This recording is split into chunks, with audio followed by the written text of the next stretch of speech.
Good afternoon friends. अब afternoon इसलिए कि आप समझ रहे होंगे कि यह वीडियो 12 बजे के बाद बन रही है। इस अर्थ में ये गुड आफ्टरनून और इवनिंग का भी टाइम है, बट अभी आफ्टरनून ही, ठीक है। और अपने उसी कड़ी को बढ़ाते हुए हाइट एंड डिस्टेंस का आज ये लास्ट वीडियो होगा, जो आपके एनसीईआरटी या एससीईआरटी कह सकते हैं, जिसको आप बीटीबीसी भी कह सकते हैं, बिहार टेक्स्ट बुक। तो उसका ये लास्ट वीडियो है, क्योंकि ये 13 नंबर प्रश्न है। इसका मतलब इसमें 16 क्वेश्चन है और ये लास्ट वीडियो में हम ये 4 प्रश्नों का सॉल्यूशन करवा करके आज ऊंचाई और दूरी खत्म करेंगे। फिर हम अगले वीडियो में अगले विषय के साथ मिलेंगे। बस आप लोगों से उम्मीद है कि चैनल को सब्सक्राइब और लाइक कमेंट इस पर विशेष ध्यान दें, और उससे ज़्यादा ज़रूरी है कि आप सब्सक्राइब करो या ना करो, हमारे कंटेंट और वीडियो को अच्छे से पढ़ो जो आपके काम है। आप हमारे काम आओ या ना आओ वो मैं बहुत उम्मीद नहीं रखता, बट हम आपके काम आओ ये ज़्यादा मायने रखता है। तो प्रश्न नंबर 13, समुद्र तल से 75 मीटर ऊंची लाइट हाउस के शिखर से देखने पर 2 समुद्री जहाज़ों के अवनमन कोण 30 डिग्री और 45 डिग्री है। यदि लाइट हाउस के एक ही ओर एक जहाज दूसरे जहाज के ठीक पीछे हो तो 2 जहाज़ों के बीच की दूरी ज्ञात कीजिए। देखिए प्रश्न को हम पढ़ लिए, अब इसको तोड़ करके मतलब 1 बाय 1 करके इसके हिसाब से चित्र बनाएंगे। समुद्र तल से 75 मीटर ऊंची लाइट हाउस। मान लीजिए कि ये हम एक समुद्र का तल बनाए हैं, समुद्र का एक लेवल है जहाँ से पानी इक्वल है, बैलेंस है, तो दैट मीन्स ये समुद्र का तल हो गया। और यहाँ से 75 मीटर ऊंची एक लाइट हाउस है, यानी एक लाइट वाला घर बना हुआ जिसपे लाइट लगा हुआ, और यहाँ से समुद्र का नज़ारा खूबसूरत लगता है। समुद्री गतिविधियों को देखने के लिए यह लाइट हाउस बनाया गया है, जो समुद्र तल से 75 मीटर की ऊंचाई पर है। अब लाइट हाउस के शिखर से देखने पर 2 समुद्री जहाज़ों के अवनमन कोण। अब देखिए ये समुद्र का तल है और समुद्र में जहाज है, तो कहीं ना कहीं आप ये समझ लीजिए कि यहाँ से 2 तरह के जहाज को देखा जा रहा है। एक जहाज यहाँ पे है, दूसरा जहाज समुद्र में इसी तरह आगे की ओर है। आप ये समझ लीजिए, तो थोड़ा आगे की ओर बढ़ा देते हैं। आप समझ लीजिए कि एक जहाज यहाँ पर है और एक जहाज यहाँ पर है, और दोनों जहाज़ों को देखा जा रहा है। और देखा जा रहा है तो इसका मतलब ऊपर से नीचे की ओर, तो ये हो जाएगा अर्थ के समांतर एक्स एक्सिस के समांतर ये क्षैतिज रेखा, और ये दोनों जहाज़ों की है दृष्टि रेखा। और इस हिसाब से 2 तरह के अवनमन कोण बन रहे हैं। एक अवनमन कोण यह बन रहा है और दूसरा अवनमन कोण यह बन रहा है। तो आप इस एंगल की चौड़ाई से ही आप अंदाजा लगा सकते हो कि कौन सा कोण होगा। कहीं ना कहीं कोण का मान है 30 डिग्री और 45 डिग्री, तो आप समझ लो कि यह 30 डिग्री होगा, क्योंकि चित्र से यह छोटा कोण है तो ऑटोमेटिक वह 30 होगा, और ये बड़ा कोण है तो इसका मान 45 डिग्री होगा। इस तरह से दोनों जहाज़ों का अवनमन कोण दिया हुआ है। तो सवाल कह रहा है कि एक ही और जहाज है तो 2 जहाज़ों के बीच की दूरी ज्ञात कीजिए। एक जहाज यहाँ पर और एक जहाज यहाँ पर है, तो यही दूरी आपसे फाइंड करने के लिए कहा है। तो सवाल का चित्र क्लियर हो चुका है, अब हम उसको एक्सप्लेन करते हैं और अच्छे से। समुद्र है, ये समुद्र है, इधर मान लीजिए ये समुद्र है इस सेंस में, और इसके ठीक एक किनारे पर एक लाइट हाउस है, और यहाँ से समुद्र की गतिविधियों को देखने के लिए लाइट हाउस यानी लाइट का घर बनाया गया है, और जो 75 मीटर की ऊंचाई का है, वहां से समुद्र में 2 जहाज को देखा जा रहा है। तो एक जहाज जिसका अवनमन कोण 30 डिग्री और दूसरे का 45 डिग्री है। इसमें अगर आपको कंफ्यूजन हो तो आप पहले इस तरह से कोण बना लें और आप अंदाजा कर लें कि कौन 30 होगा और कौन 45 होगा। तो आप देख रहे हैं छोटा कोण है तो ये 30 होगा और दूसरा 45 होगा। ये नहीं सोचना कि इसका 45 करें कोस का करें, आप चित्र के अनुसार इसको अंडरस्टैंड कर सकते हैं। बस ये है कि दोनों जहाजों के बीच की दूरी ज्ञात करने के लिए कहा जा रहा है। अब मान लीजिए कि वह जो लाइट हाउस है वह AB है, जो समुद्र में एक जहाज जो बिंदु C पर है उसको देख रहा है, दूसरा जहाज D पर है उसको देख रहा है। तो कहीं ना कहीं आपसे क्या ज्ञात करना है, दोनों जहाजों के बीच की दूरी ज्ञात करना है, ज्ञात करना है दोनों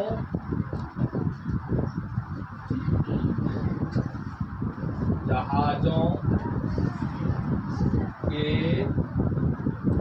बीच की दूरी, यही ज्ञात करना है। और ये दूरी क्या है, दोनों जहाजों के बीच की दूरी क्या है, तो CD है। इसका मतलब आपको CD फाइंड करना है। ये प्रश्न क्लियर हो चुका है। अब हम इसका सॉल्यूशन की तरफ बढ़ेंगे।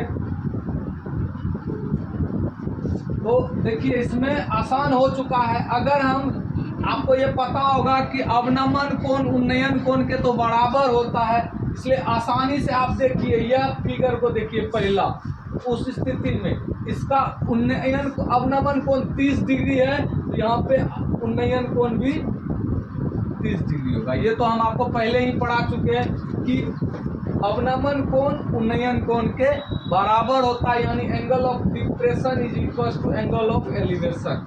ये आपको ध्यान रखना। और ये 45 है तो ये 45 बन गया।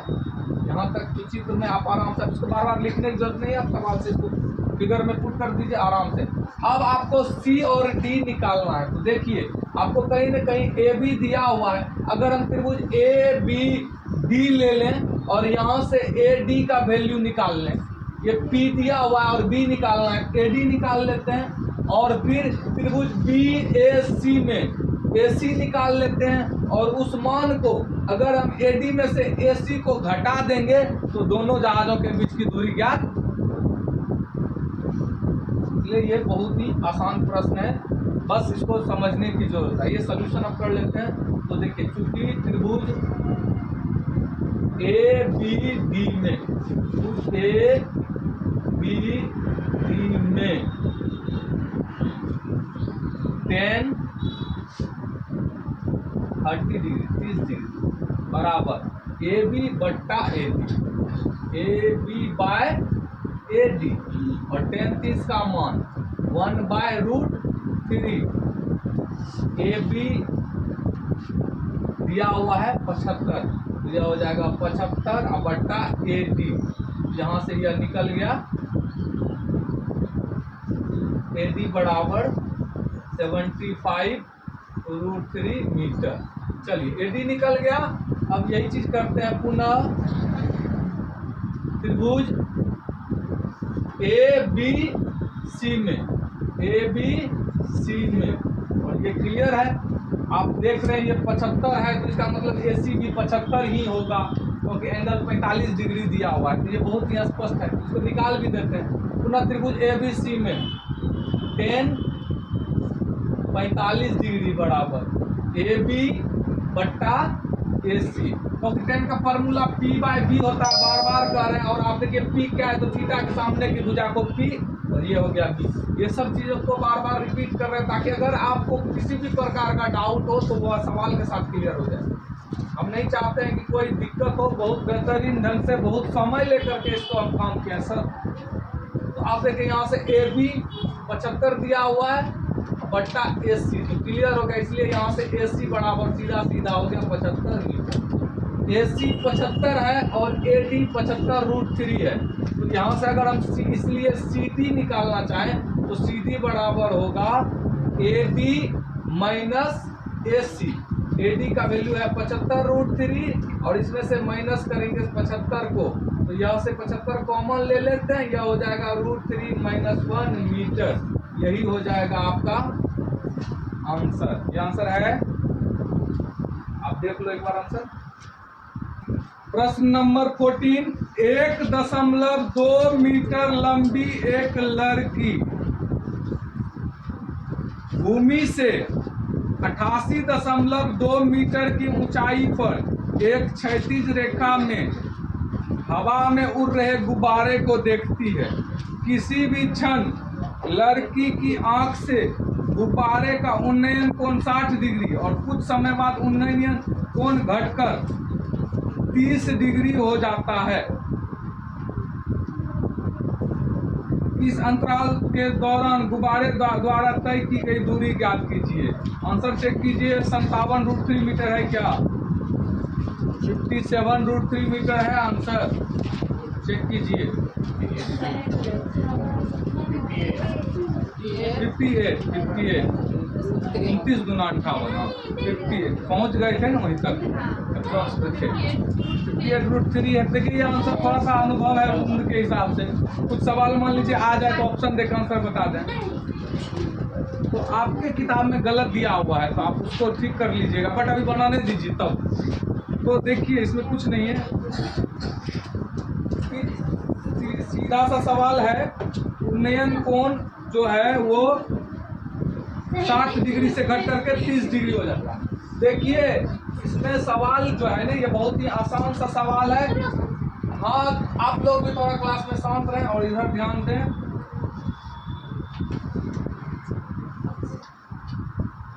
ये भूमि है और इस भूमि के ऊपर 1.2 मीटर हाइट की एक लड़की है। 1.2 मीटर हाइट की एक लड़की है और यह लड़की भूमि से 88.2 मीटर की ऊंचाई पर उड़ रहे गुब्बारे को देख रही।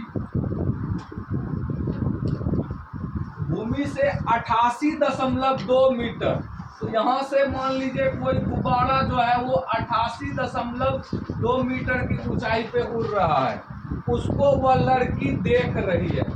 वह देखेगी इस तरह से, ठीक है। और जिस समय वह उस गुब्बारे को देखती है उसका उन्नयन कोण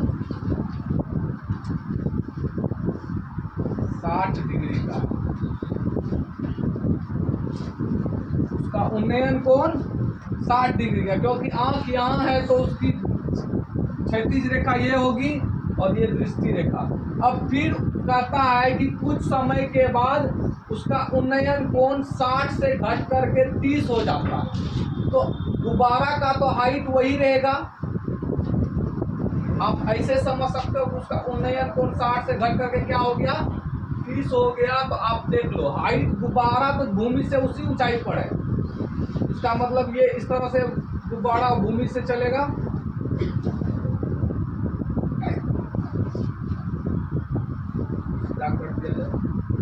और यहाँ पे फिर ये गुब्बारा हो रहा है।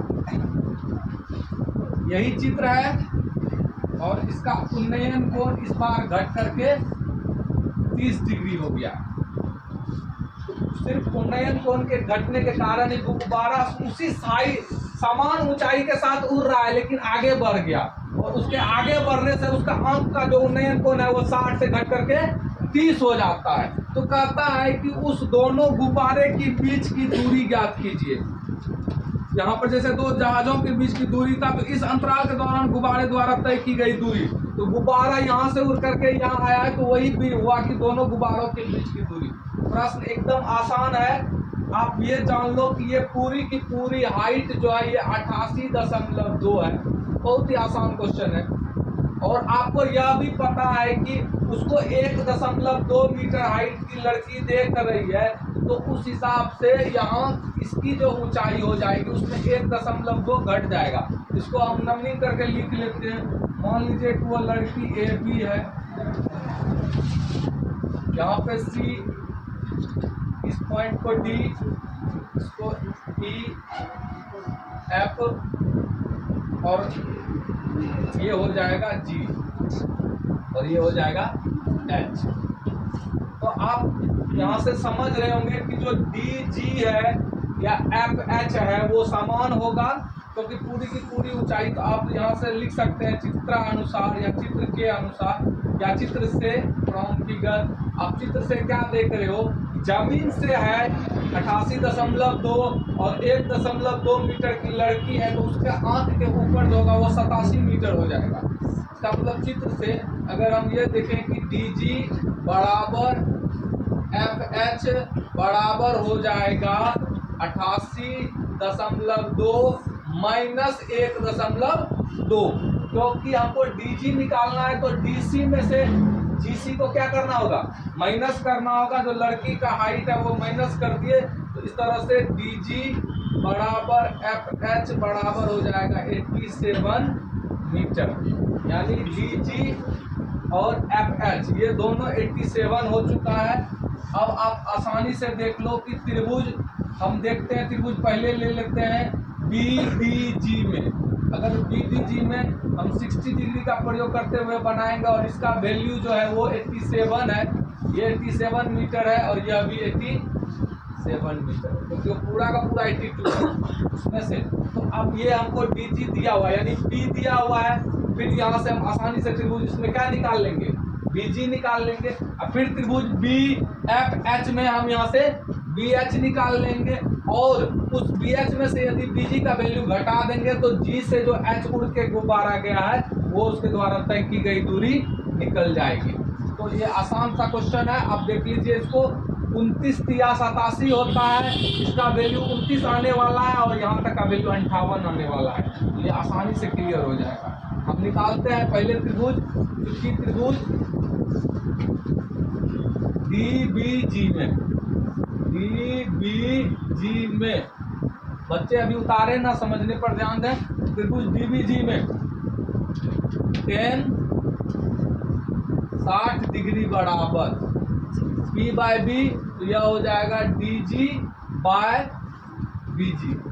तो 10 60 का मान हो गया √3, DG का वैल्यू है 87 बाय BG। तो यहाँ से इसलिए आप BG बराबर देख लीजिए 87 बाय √3। जब इसका हम हर परमेकरण करेंगे तो यह √3 बाय √3 से गुना करेंगे और यह हो जाएगा 87 इंटू √3 बाय 3 और ये कट जाएगा 29 बार, 29 तिया 87।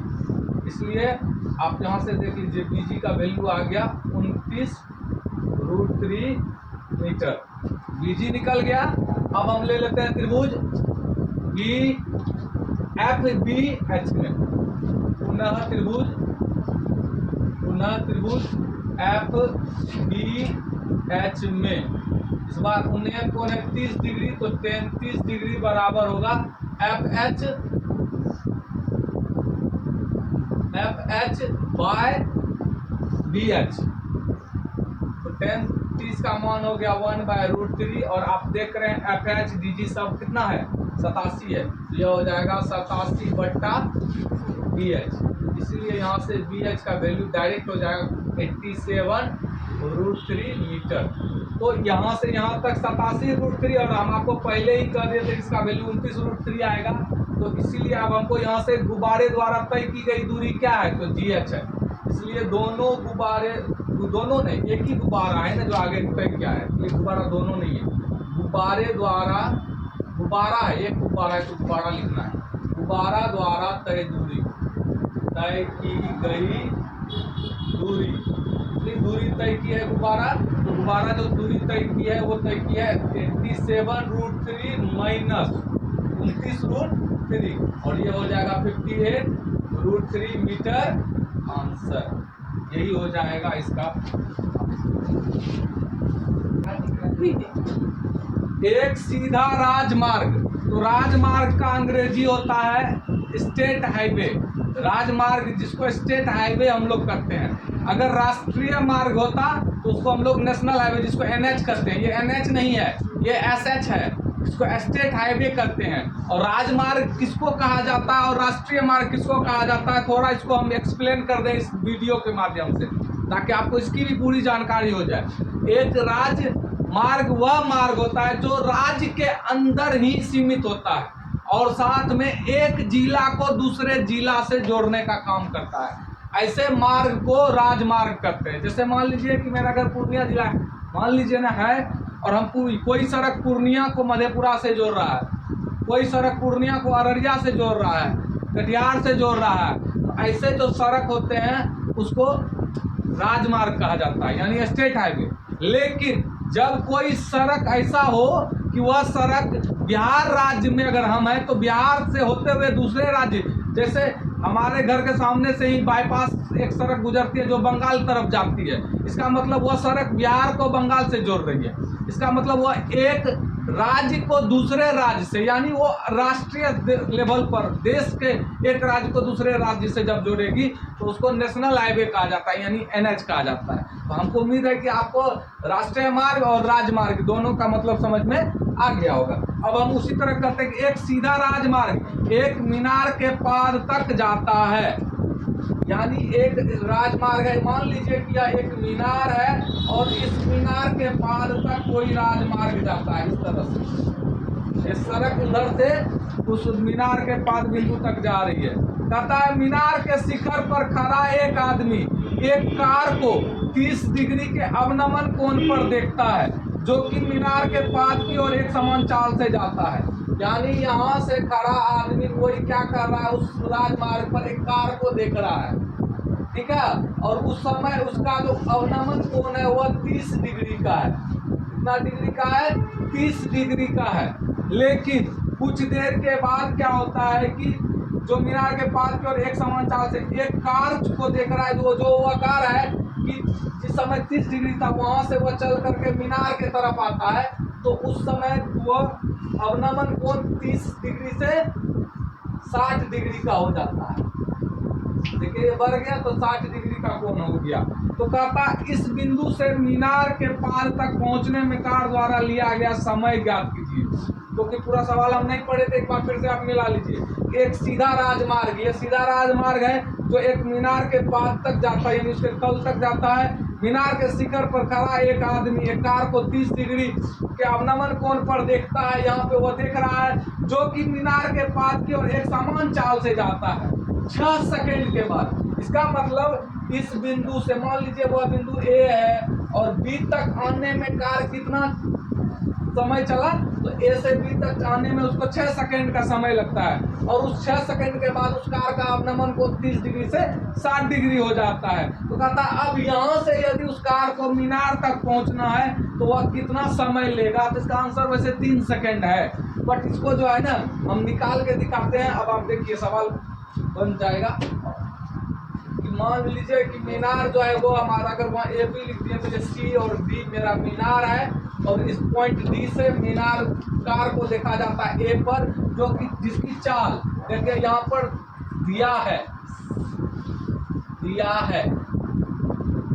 एक समान चाल, कार की चाल एक, यानी कार की एक समान चाल, कार की एक समान चाल, यानी यूनिफॉर्म वेलोसिटी का बात हो रहा है। यहाँ जो कार की एक समान चाल गिवन है, चाल कार का कैसा है, एक समान है, तो अब इसको मान लेते हैं x मीटर पर सेकेंड। हम इसको मान लेते हैं कार की एक समान चाल यही है, और समय A से B तक आने में कार को कुल 6 सेकेंड का समय लगा है। तो आप जानते हैं कि दूरी बराबर, यहाँ से हम क्या ज्ञात कर रहे हैं, दूरी ज्ञात कर रहे हैं A से B। अब चित्र से उन्नयन कोण आप जानते हैं, अवनमन कोण उन्नयन कोण के बराबर होता है, तो ये 30 डिग्री हो जाएगा और ये 60 डिग्री हो जाएगा, इसमें तो कोई दिक्कत नहीं। लेकिन अगर हम AB ज्ञात करें तो A से B तक में कार कितना दूरी तय किया, तो वह दूरी हो जाएगा 6x। क्यों हो जाएगा? क्योंकि AB ज्ञात करने के लिए दूरी बराबर होता है चाल गुना समय। दूरी का फॉर्मूला होता है चाल गुना समय। चाल हमने x मान लिया क्योंकि चाल एक समान है, और A से B तक आने में कुल लगा हुआ समय 6 सेकंड है। तो आप यहाँ से x गुना 6 करेंगे तो यहाँ से AB का वैल्यू आ जाएगा 6x मीटर हो जाएगा, क्योंकि सेकंड तो समय कट जाएगा, मीटर बाय सेकंड से सेकंड कट जाएगा। तो दूरी हो गया 6x मीटर, ये 6x मीटर हो गया। अब हमको इसी आधार पर जो है B से C ज्ञात कर लेना है, B से C ज्ञात कर लेना है। अब इसको ज्ञात कर कैसे करेंगे, तो इसके लिए हम क्या करते हैं, त्रिभुज DC को आधार लेकर के हम पहले त्रिभुज DBC में BC निकाल लेते हैं, फिर उस हिसाब से त्रिभुज में सेम काम करेंगे। जो मीनार है उसका वैल्यू दोनों में कॉमन है, छोटा त्रिभुज और बड़ा त्रिभुज में। अब पहले लिख देते हैं, चूंकि त्रिभुज DBC में त्रिभुज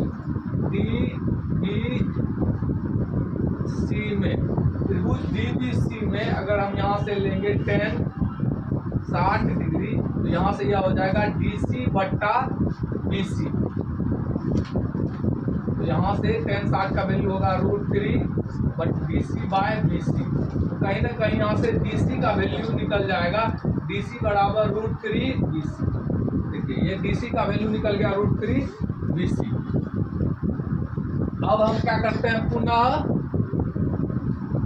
त्रिभुज DAC में tan 30 डिग्री बराबर DC बाय, इस बार लेंगे AC, DC बाय AC, और tan 30 का मान हो जाएगा 1/√3 बराबर। और आप देखें कि DC का वैल्यू निकला है √3 BC, इस मान को यहाँ पर हम पुट कर देते हैं।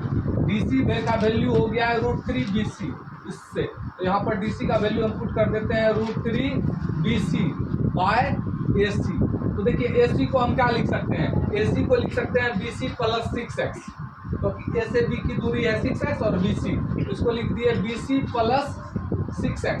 इसको जब गुना करेंगे तो यहाँ से √3 BC गुना √3, तो यह हो जाएगा 3BC। 3BC बराबर हो जाएगा BC प्लस 6x। तो आप यहाँ से प्लस BC इधर जाएगा तो माइनस BC, तो 3BC में से एक तो BC घट गया, तो यह बचेगा 6x, और यहाँ होगा 2x बराबर 2BC बराबर 6x, इसलिए BC बराबर हो जाएगा 3x। दूसरे दो तीन अच्छे कट गया। तो आप देखें कि B से C की दूरी निकल गई कितनी, 3x। अब हमको दूरी पता चल गया है, चाल एक समान है वह भी पता, और समय ज्ञात करना है, तो इसलिए समय बराबर हो जाएगा, समय पूछ रहा था कि B से C तक पहुंचने में कितना समय लगेगा। BC का दूरी हो गया 3x, तो समय बराबर होता है दूरी बट्टा चाल। आप देख रहे हैं कि यहाँ दूरी दिया है 3x और इसका एक समान चाल है x से x कट गया, इसका मतलब समय बराबर निकल जाएगा 3 सेकेंड, क्योंकि चाल मीटर पर सेकेंड में है, इसलिए समय 3 सेकेंड, यही 3 सेकेंड लगेगा, क्योंकि A से B तक आने में 6 सेकेंड, तो 6x, बाकी B से 3x का मतलब 3 सेकेंड। यही मांग रहा था कि कितना होगा, इस तरह से ही 15 खत्म। देखिए मीनार के आधार से और एक सरल रेखा में 4 मीटर और 9 मीटर की दूरी पर स्थित दो बिंदुओं से मीनार के शिखर के उन्नयन कोण पूरक कोण है, तो सिद्ध कीजिए मीनार की ऊंचाई 6 मीटर। तो पहले इस चित्र को हम बना लेते हैं, फिर आपको एक्सप्लेन करेंगे। मीनार के आधार से, देखिए यह एक मीनार है और इसके आधार से इधर देखिए मीनार के आधार से एक सरल रेखा में 4 मीटर और 9 मीटर, मान लीजिए ये 4 मीटर है यहाँ से, और फिर आगे 9 मीटर, दैट मीन्स कोई बिंदु यहाँ है, यानी इसकी दूरी हो गई 4 मीटर, और यहाँ से यहाँ तक की कुल दूरी हो गई 9 मीटर। ये मीनार अगर AB है और ये बिंदु C है और यह बिंदु D है, तो ये 4 मीटर की दूरी, मीनार के आधार से 4 मीटर की दूरी से देखने पर देखा जा रहा है, और 9 मीटर की दूरी पर मीनार को देखा जा रहा है।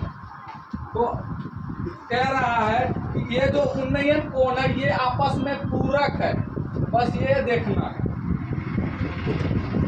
यहाँ पे उन्नयन कोण पूरक है। तो कहता है सिद्ध कीजिए कि मीनार की ऊंचाई 6 मीटर है कि नहीं।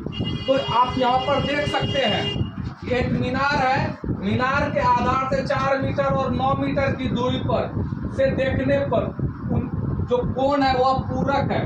हम पहले ही आपको बता चुके हैं कि दो पूरक कोणों का योग जब 90 डिग्री होता है वह पूरक कोण कहलाता है।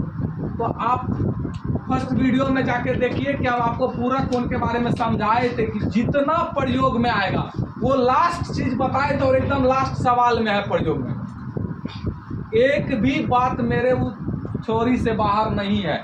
इसीलिए पूरक कोण बोले थे वो अभी प्रयोग में आ गया, उन्नयन कोण अवनमन कोण बोले थे वो आ गया, साइन कांस्टेंट पर सवाल बनेगा वो अभी आ गया, उसके साथ साथ 30, 60 और 45 ही बार बार देखने को मिलेगा वो अभी आ गया। तो अब देखिए यहाँ जो उन्नयन कोण या पूरक है, इस स्थिति में आप ही सोचिए जब दो कोण मिला के 90 होता है, अगर मान ले कि यह कोण थीटा है तो ये क्लियर होगा कि ये 90 माइनस थीटा होगा।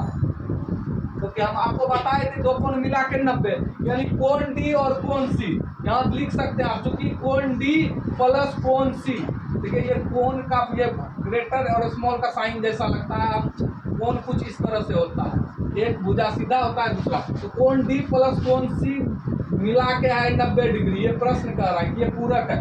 अगर हम यहाँ से कोण डी को मान लेते हैं थीटा, यानी ये थीटा है, तो थीटा प्लस कोण सी बराबर हो गया 90 डिग्री, तो कोण सी बराबर हो जाएगा 90 माइनस थीटा। ये एकदम क्लियर हो चुका है, वही चीज हम समझाए हैं, दो कोण मिला के। तो इस चीज को और कहता है कि अब उस हिसाब से आप साबित करो कि इसकी ऊंचाई 6 मीटर है। हम क्या करते हैं, तो दोनों त्रिभुज के लिए ए बी का मान निकाल लेते हैं। पहले त्रिभुज बी ए सी में, चूंकि त्रिभुज बी ए सी में 10 90 माइनस थीटा बराबर, क्योंकि पूरक को 90 माइनस थीटा है तो इसके सामने एक भुजा, यह हो जाएगा ए बी बटा ए सी, ए बी बटा ए सी। और आप यहाँ से एक खास बात जानते हो, फार्मूला त्रिकोणमिति में एक चीज आप समझ सकते हो, थोड़ा एक्स्ट्रा प्रयोग में आया, जब पूरक कोण आएगा तो 90 माइनस थीटा तो अप्लाई होगा ही, और 1090 माइनस थीटा का फार्मूला होता है कॉट थीटा। 1090 त्रिकोणमिति में पढ़ाया हुआ है, तो आप पूरक है तो उसका जिक्र कर ही दिए, तो उसका जरूरी नहीं था। 1090 माइनस थीटा हो जाएगा कॉट थीटा, एक जगह कॉट में भी कन्वर्ट हो गया। ये सिर्फ सवाल के अनुसार है, प्रयोग तो 10 ही किए हैं। 1090 माइनस थीटा हो जाएगा कॉट थीटा, यानी 1090 माइनस थीटा का जो मान है वही कॉट थीटा का मान है। आप बाहर जाकर देखो तो 1090 माइनस थीटा कॉट थीटा बराबर हो जाएगा ए बी बाई ए सी। तो यहाँ से ए बी और ए सी का वैल्यू है 4, तो कॉट थीटा को लिख देते हैं इतना, समीकरण 1। पुनः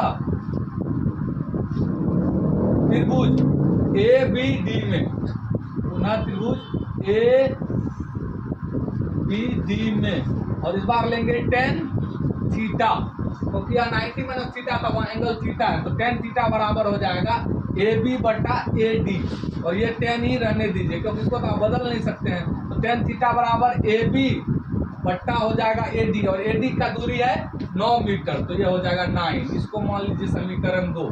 हम क्या करते हैं, समीकरण 1 और 2 को गुना कर देते हैं। समीकरण 1 और 2 को गुना करने पर,